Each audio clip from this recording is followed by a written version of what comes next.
Está puesta aquí. A ver. Prueba EGP300 o Entropy.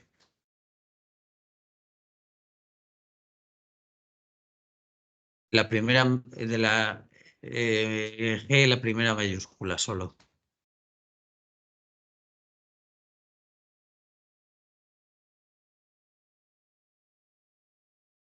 Espera que baje Álvaro, sí. ¿Cuál es la contraseña de esto? Que no. ¿La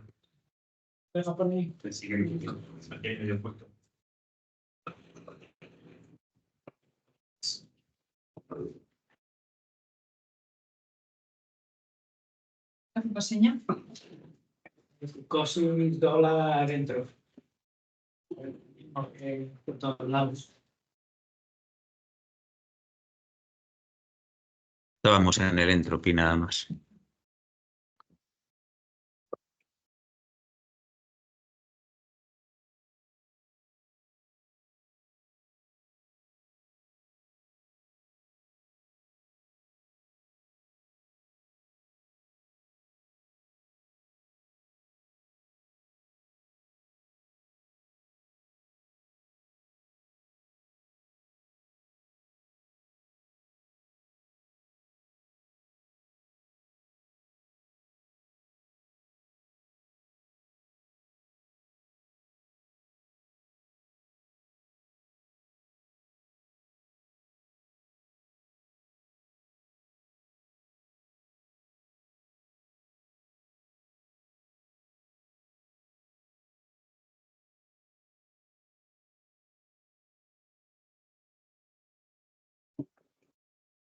¿Cuánto nos llega el cable?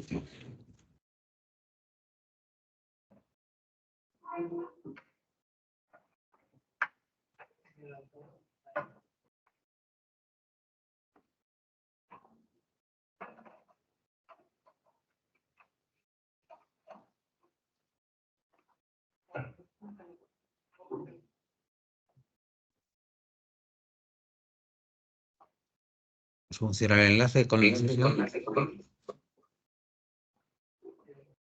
Le doy.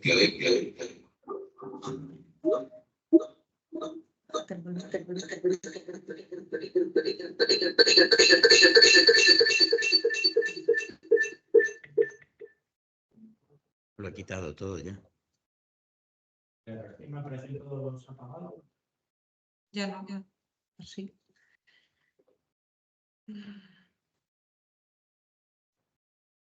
Sigue haciendo eco, yo creo. Sí. Ah, no, ya no. No. Voy a poner.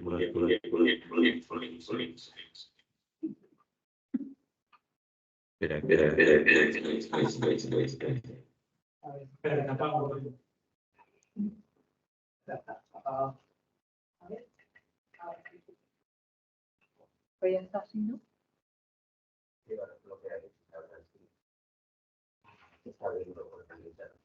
No tienes presentaciones, nada, ¿no?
Ha quitado la grabación como está bajando.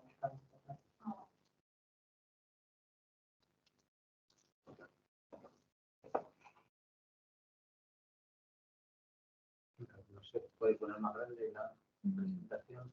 No está un poco pequeño. ¿no? Dale al más ese de abajo, al más menos. Ahora que no. Para que lo pueda hacer zoom. Yo creo que en la vista, arriba de todo el vista, por ahí, vista o más, hay una forma de poner solamente, de ocultar la cámara. Ordenado vista. Modo conjunto, no creo que sea eso, ¿no? No, desde luego no.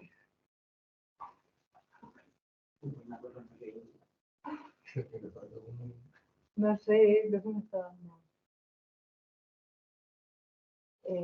No, pero no estoy en no, es más. No. La vista no. Pantalla completa. Ah, ok. Bueno, un poquito. Ya da igual, yo creo que más. ¿Y a un más poquito grande más que de un zoom? trapo. ¿O preferís menos zoom?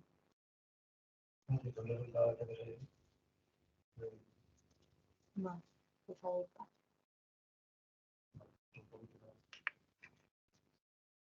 Más fácil, ¿no? Sí.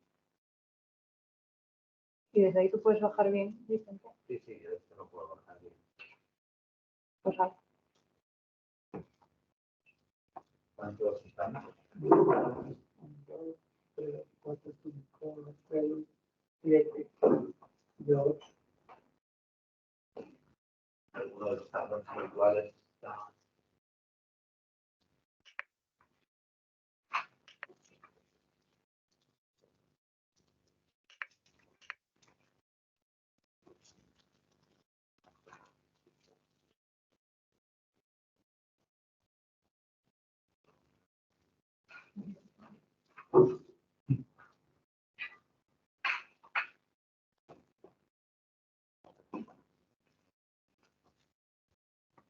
Están los de Barcelona. Hay un MA. Hay 2 Alejandros, pero no queda Ron. Otro va al lado.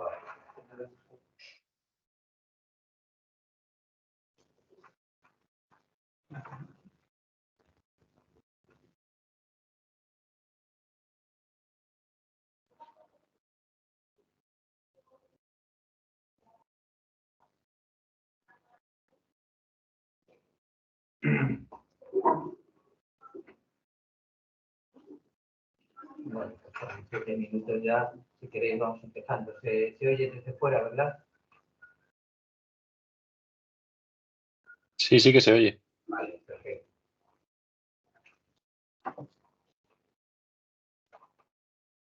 Bueno, pues vamos a ver. Lo que voy a presentar ahora son resultados bastante crudos que tratan de ilustrar por dónde va a ir el conjunto de análisis de biotipos. Un pequeño recordatorio del análisis del que partimos. En el año 21-22, no 21, fue publicado en el 21, me parece. Después de hacer un análisis basado en los datos anatómicos de resonancia, decidimos hacer un segundo análisis de biotipos basado en el rendimiento cognitivo de los sujetos.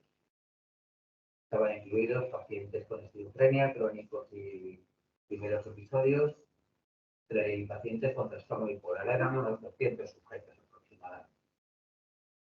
Incluimos, además de los datos cognitivos y clínicos, datos de resonancia magnética, datos electrofisiológicos, teníamos los datos de grafos y los datos de la modulación de la entropía del encefalograma. En este caso, los datos que teníamos de esta muestra estaban todos calculados con 32 electrodos. Para el análisis de grafos, pues un número mayor de electrodos es bastante más conveniente. Entonces, en este caso, hemos empezado a estudiar la posibilidad de un nuevo biotipo, mejor dicho, de perfilar mejor el biotipo basado en los datos cognitivos, porque tenemos, uno, una muestra diferente, dos, análisis basados en 64 electrodos, por tanto, más posibilidades de determinar mejor los parámetros de red, y tres, datos que antes no teníamos, como son los datos de las experiencias anormales y de la Coronary Discharge y de la TMS. Es decir, tenemos bastantes más datos que a su vez están basados en las previsiones de lo que podría suceder en el conjunto de pacientes, en especial de los pacientes incluidos en el biotipo con un rendimiento cognitivo peor. La muestra actual, que es la que se compone de unos 254 sujetos, digo unos 254 sujetos porque hay algunos que, bueno, dependiendo del parámetro que vayamos a estudiar, pues hay muchos que no tienen uno o no tienen otro. Entonces, siendo la muestra total 254 sujetos pacientes, quiero decir, luego los controles van aparte, pues no todos tienen de todo. Y lo que hemos hecho es, hemos repetido exactamente con el mismo procedimiento el análisis de grupos, basándonos en el rendimiento cognitivo, y obtenemos pues lo que veis aquí en la primera tabla, bueno, en la segunda tabla, pues un clúster de pacientes que llamamos 1, que es el caracterizado por un rendimiento cognitivo peor, un déficit cognitivo más grave, y el grupo 2, que es el basado por un rendimiento cognitivo moderadamente deficitario, pero no tan grave como el anterior. El clúster 1 se compone de 85 pacientes con esquizofrenia crónicos, 19 primeros episodios y 15 bipolares, o sea que hay un poco de todo. Y el clúster 2 tiene 63 sujetos con esquizofrenia crónica, 39 primeros episodios y 34 bipolares. Las diferencias no son significativas. Es decir, el clúster 1 no está relacionado exclusivamente con llevar mucho tiempo enfermo. De hecho, los bipolares son los que más tiempo enfermo llevan y están distribuidos entre los dos, con más del doble de sujetos en el clúster conservado que el 1. Entonces, bueno, pues hemos empezado a hacer las comparaciones con los datos que tenemos. Quiero deciros que ahora mismo se están haciendo bastantes análisis de los sujetos cuyos datos todavía no se han analizado. En particular, esto tiene que ver con todo lo que es la respuesta a la TMS. En el momento en que hice este análisis, pues teníamos bastantes pocos datos, pero cuando se analicen habrá bastantes más. Y si se confirman las tendencias que van apareciendo aquí, pues yo creo que serán pues, unas noticias bastante buenas. Números crudos. Datos de grafos basales y modulación de la entropía espectral y modulación con la tarea P300. Es decir, aquí todavía no estamos en TMS. Como veis, hay menos sujetos de los que hay en la muestra total de grafos, digo, de pacientes, porque aquí hemos incluido exclusivamente los que tienen una red en el eje de 64 sensores. Fijaros, tenemos, si vamos aquí, lo que os señalo con el ratón, la modulación de la entropía espectral. Os he señalado en rojo lo que es significativo, incluso es muy significativo. El clúster 1 tiene una modulación que está en cifras positivas, el clúster 2 en cifras negativas. Si os acordáis, lo repito por 10 millones y una vez para los que sois nuevos en el club, la entropía debe modularse negativamente. Cuando se modula negativamente, es decir, cuando disminuye, se ordena el eje. Esto es lo que sucede en los objetos normales. Aquí, en el clúster 1, va justo en dirección contraria. Es decir, encontramos que ese déficit de modulación de la entropía espectral está especialmente relacionado con el club que hemos replicado un montón de veces, parece especialmente relacionado con los sujetos del clúster 1, del biotipo con mayor déficit cognitivo. Si bajamos un poco más, vemos que también aparecen diferencias en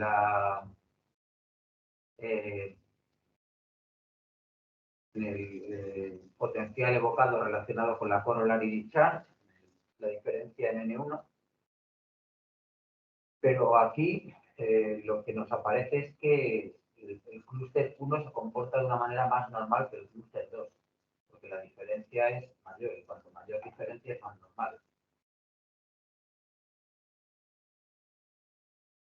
Y si bajamos un poco más, vemos que la densidad de los grafos, es decir, el parámetro que hemos considerado de hiperactivación global de la red cortical, es mayor en el clúster 1 también, significativamente mayor, sobre todo en las bandas rápidas. A su vez, vemos que estas bandas rápidas, si volvemos a la parte de arriba de la tabla, la beta 2 y la gamma, muestran cambios diferentes entre ambos. Es decir, tenemos, bueno, pues son las diferencias para que veáis en qué escala de significación nos movemos. Por ejemplo, la entropía espectral es una significación bastante alta, igual que, bueno, pues relativamente la densidad, sobre todo en la banda gamma. Es decir, el clúster 1, según estos datos, que ya están obtenidos con 120 y tantos pacientes, se caracterizaría por una hiperactivación basal, por un déficit de modulación de la entropía. Esto no lo teníamos en la muestra anterior, en cambio lo que sí que habíamos obtenido en otros estudios era, en la muestra anterior, quiero decir, en el estudio de biotipos anteriores, sí encontrábamos esta hiperactivación basal, este aumento de la densidad. Y en otros estudios que publicamos, por ejemplo, el que publicamos en el Image Clinical, encontramos que había una relación inversa entre la densidad y la modulación de la entropía. Esto es lo que ahora ya nos va apareciendo en estos que creemos que están mejor hechos porque tienen una mayor densidad de electrones. O sea que este clúster pues va teniendo características pues, nuevas.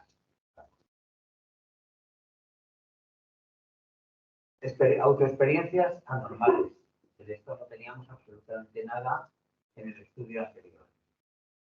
Ahora tenemos, pues, hombre, no está nada mal. Claro es que aunque no teníamos nada en el estudio anterior, ahora tenemos 104 sujetos con autoexperiencias anormales.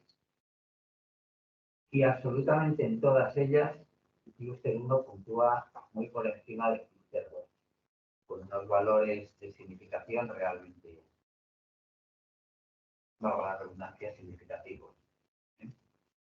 Tanto en todas las subescalas y en la escala total. Es decir, el clúster 1, además de tener hiperactivación global, una modulación diferente, una corollary discharge más conservada que el clúster 2 y una modulación de la entropía peor que el clúster 2, pues tiene también unos valores de autoexperiencias anormales bastante superiores. Aquí os ilustro un poco hasta qué punto estas diferencias que aparecen significativas están separadas. Como veis, aquí los intervalos de confianza en la densidad gamma, es decir, en la hiperactivación en la banda gamma de la red cortical, pues están completamente separados. identificación fiable. En la banda total, pues está un poquito menos separado, pero están bastante separados.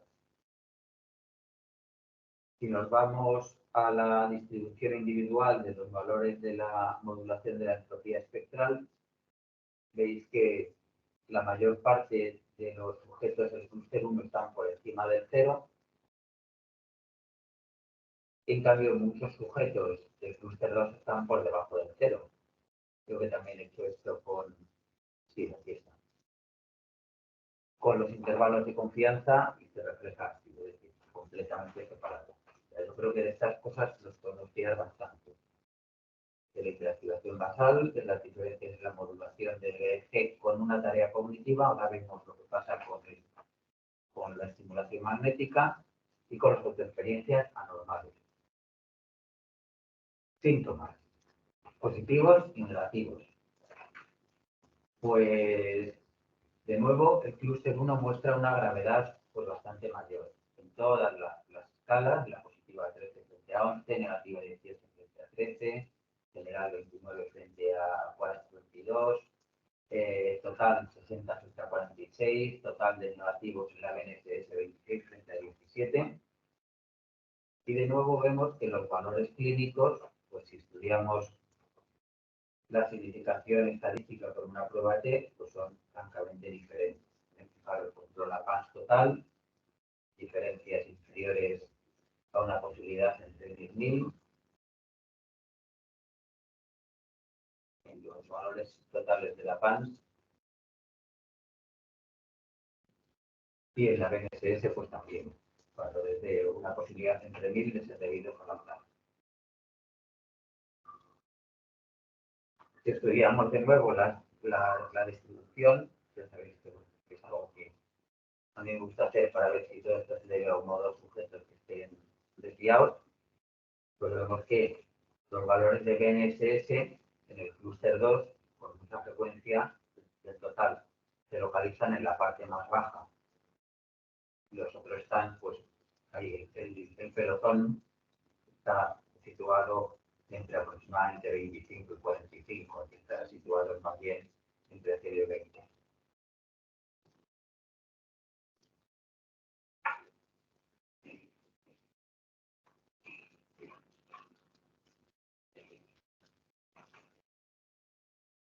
Las gráficas de los valores de confianza igual, también nos indican la fiabilidad de esto. Los valores de los síntomas positivos, aquí aparentemente hay menos circulitos, pero hay muchísimos que están superpuestos. Con los valores de confianza, con los intervalos de confianza, que también están puestos. Los valores del EPASE, de nuevo veis que el clúster 2 tiene muchos valores muy bajos y el clúster 1 pues hay bastantes sujetos que tienen valores muy altos y hay muy pocos que tienen valores muy bajos.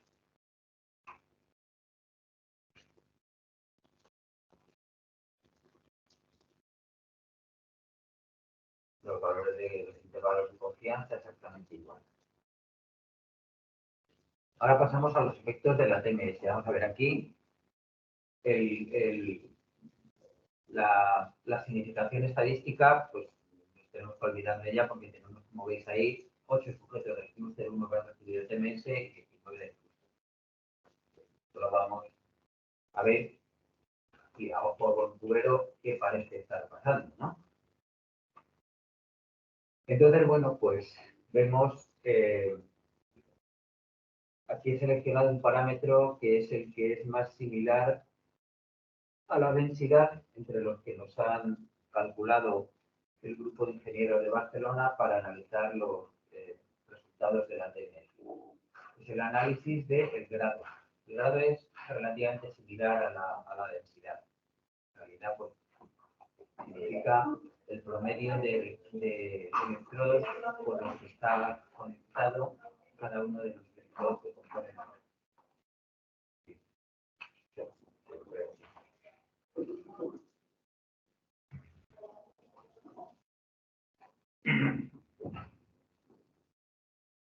En condiciones basales, pues hay aparentemente pocas diferencias.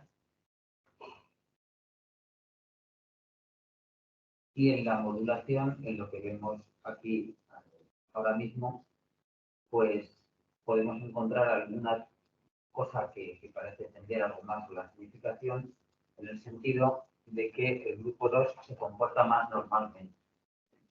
Con la TMS lo que esperamos es que se active la red, se conecten más los electrodos según se difunde el pulso magnético. Y esto es lo que pasa, claro, con beta 1, 0,18 y 0,36. 0,36 en el grupo 2 significa que la modulación es más normal. 0,05, 0,09 en gamma y 0,1 y 0,10 y 0,16 en la global. El grupo 2 parece comportarse con la TMS algo más normalmente, pero esto pues, no alcanza valores significativos en ninguno de los parámetros calculados, pero que hay 8 en un grupo y 19 en el otro. He valorado también las correlaciones que aparecen entre atenuación del potencial N1 de la corollary charge y los valores de IFASE, para ver si esto es algo que hemos encontrado que sucede en ambos grupos. Para acordaros que la N1 estaba más alterada aparentemente en promedio en el grupo 2. Entonces en el grupo 1 pues encontramos en general, porque los valores y fase total, pues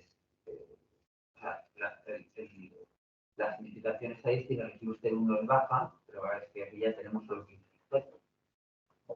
Pero la tendencia es a valores negativos. Alcanza un poco de significación con en uno de las subescalas, pero en la total y en la delimitación con valores que parece que si los ampliáramos la muestra estarían en el rango que esperamos, pero ahora mismo no lo están. Esto es con correlaciones de Pearson y con correlaciones no paramétricas, porque la distribución no es normal, pues estamos en una situación similar.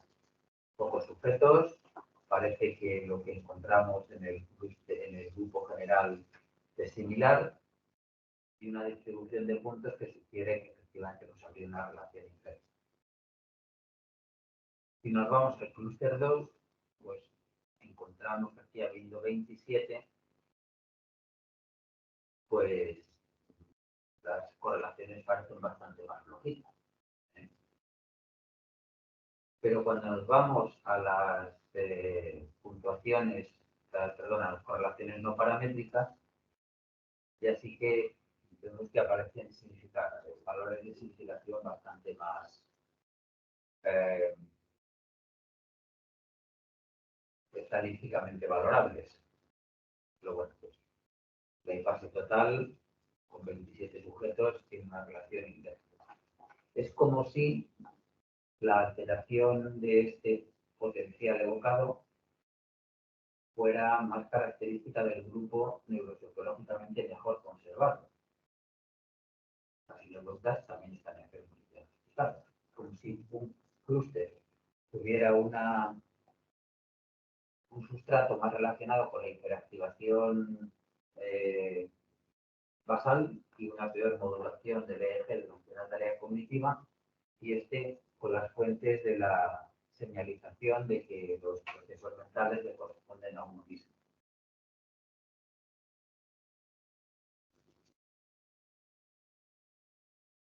Este es el gráfico que corresponde al grupo 2, que bueno, pues que también tendemos a ver. Podríamos ver aquí una línea que probablemente pues, fuera de ponerla. Esta sería la recta de regresión que tendería desde luego claramente hacia lo negativo.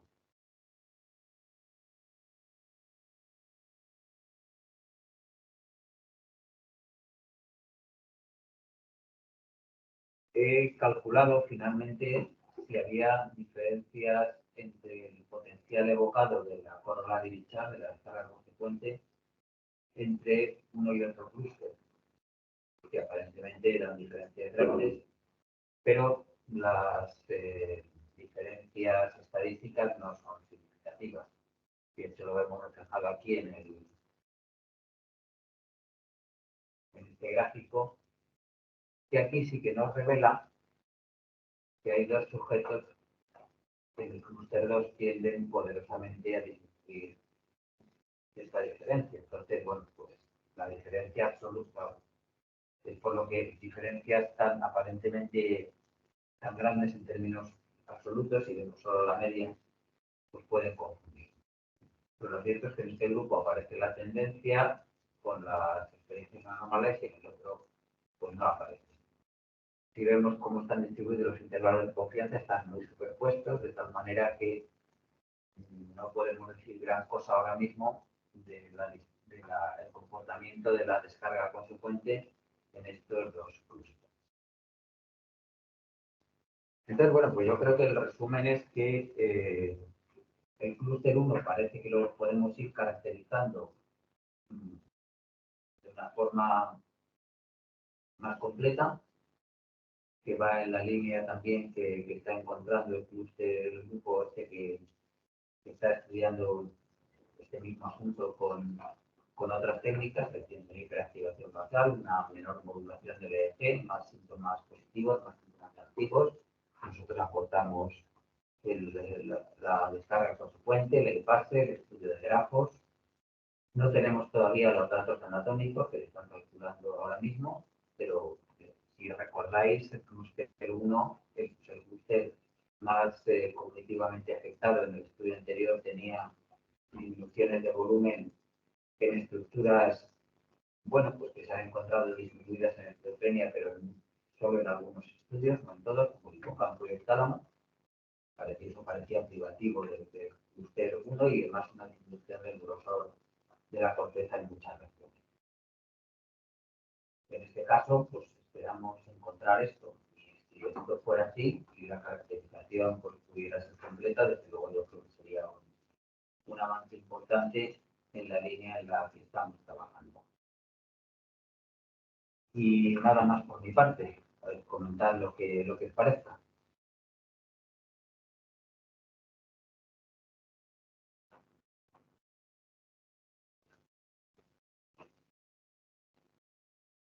¿Han tenido correlaciones entre la supervisión de uno y el cognitivo?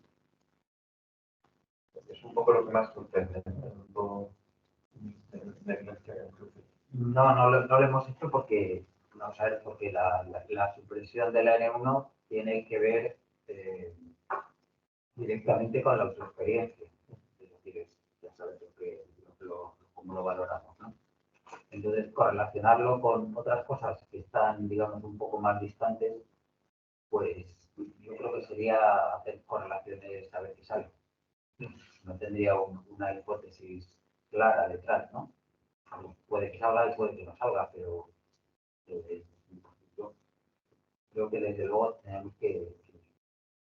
cuando podemos hacer correlaciones siempre tenemos que tener una hipótesis clara de lo que queremos buscar, si no, en el fondo tendríamos que hacer una corrección de Moncaroni con todas nuestras ideas de denominador. Y de hecho, va en la línea de destacar la clase, ¿no? Me parece que la expresión de N1 no tiene que ver con la de que la parte de la fenomenología de los trastornos psicóticos dice que la expresión de N1 no parece que vaya por ahí. Pero es una pregunta que puede servir, que puede hacer un buen compartimiento. No cabe duda de que los déficits cognitivos en sí mismos sí pueden tener que ver algo con las autoexperiencias anormales. Porque una persona con una menor capacidad cognitiva pues puede tener una menor capacidad reflexiva, si quieres llamarlo así. Pero eso no significa que tenga que ver necesariamente con el sustrato preconsciente de las autoexperiencias normales. Entonces, bueno, yo creo que esa pregunta, salvo que tuviera una hipótesis muy clara, pues no merece la pregunta en sí.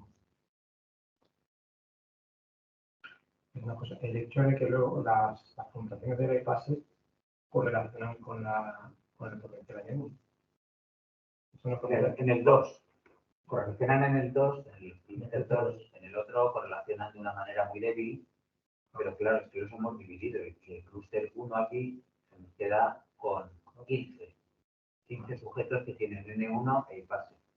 Y el clúster 2 se queda con 27, es el doble.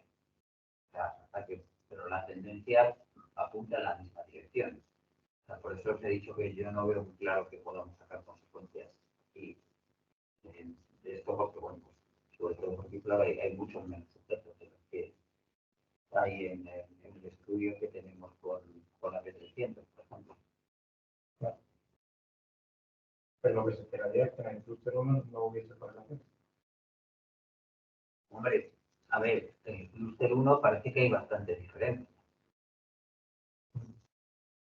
En el clúster 2 hay menos diferencia, pero es que acordaros que hay dos sujetos que tienen un valor de menos 300 y pico. Es decir, que se ha dado la vuelta la N1. Entonces, esos dos sujetos tiran mucho de la muestra. Entonces, bueno, pues lo mismo resulta, digamos, en este clúster 2, desde luego, hay esa diferencia, hay esa relación. Con menos supresión, más espacio. Más sujetos. Claro. Sobre todo habría que descartar la influencia de esos dos, pero bueno, de esto ya lo hemos hablado en otros momentos, ¿no? Que en realidad es que la fase se da la vuelta y por la fórmula nos sale o sea, que la N1 sea positiva. Claro.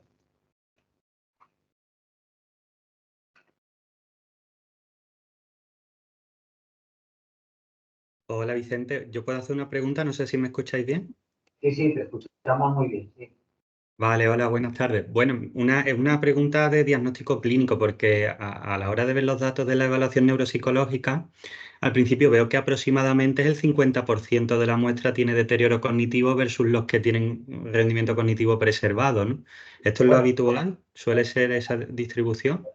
Alejandro, el 50% tienen un daño cognitivo más grave frente a un 50% que tienen un daño cognitivo menos grave, pero que también respecto de aquí no están los sujetos control, pero respecto a los sujetos control, los del grupo 2 también tienen un déficit cognitivo significativo, lo que pasa es que menos grave que los del grupo 1.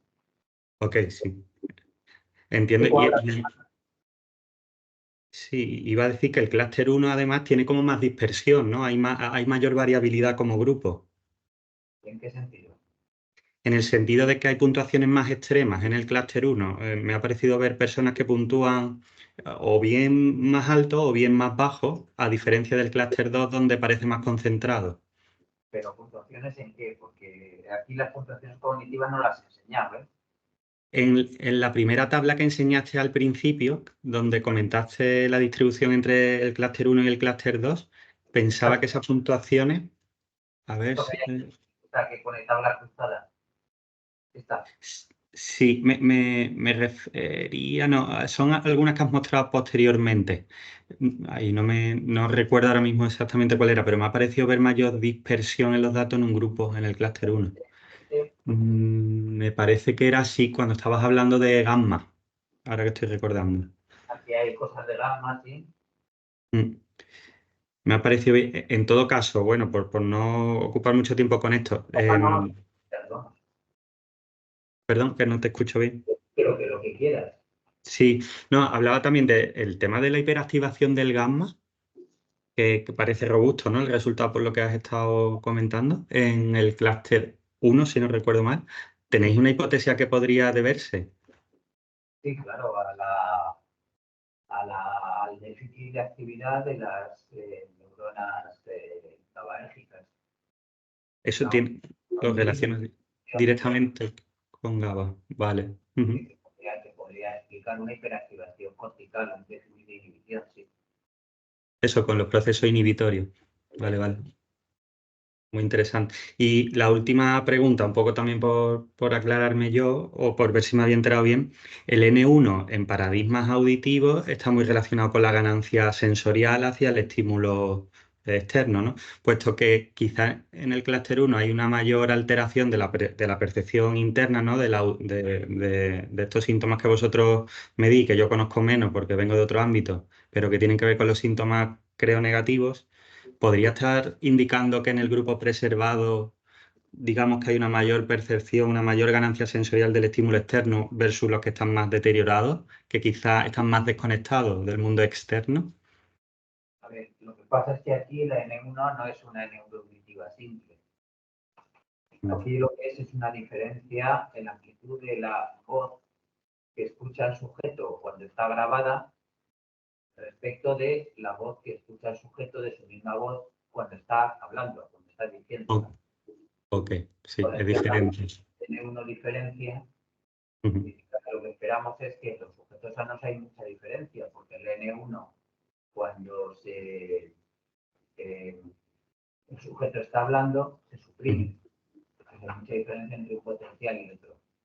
ujú, Lo ok. que, que es lo que aparece menos en los sujetos con diferencia relativa, N1 diferencia relativa. Lo que pasa es que Ujú, fijaros que aquí es una media de 7, pero una desviación estándar brutal de 128, que se debe sobre los sujetos, por eso no parece fiable.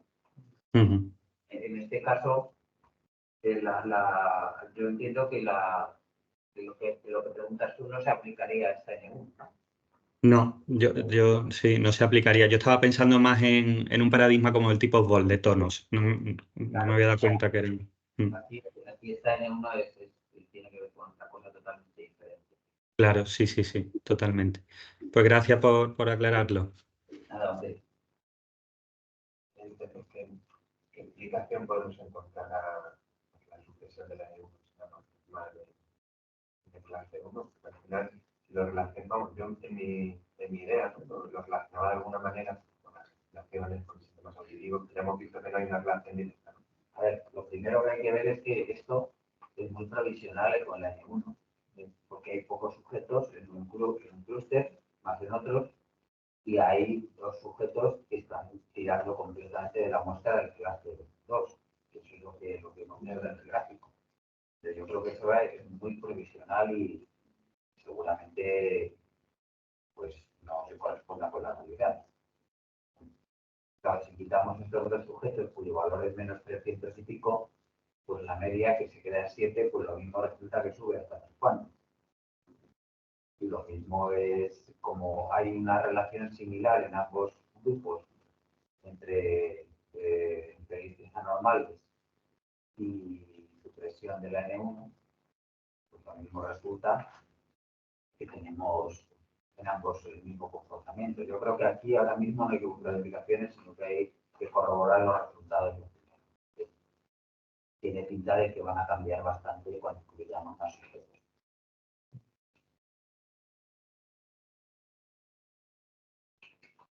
¿Hay alguien más que quiera comentar alguna cosa? Pues nada, yo lo que os he dicho, yo creo que estos resultados nos animan bastante a que vamos en una dirección muy buena y que cuando tengamos los resultados de TMS fundamentalmente y de modulación de la red con la TMS, pues podemos aportar algo relativamente, no, yo creo bastante relevante. ¿Vale? Bueno, pues nada, pues hasta el jueves que viene. Muchas gracias. Adiós. Hasta luego. Luego.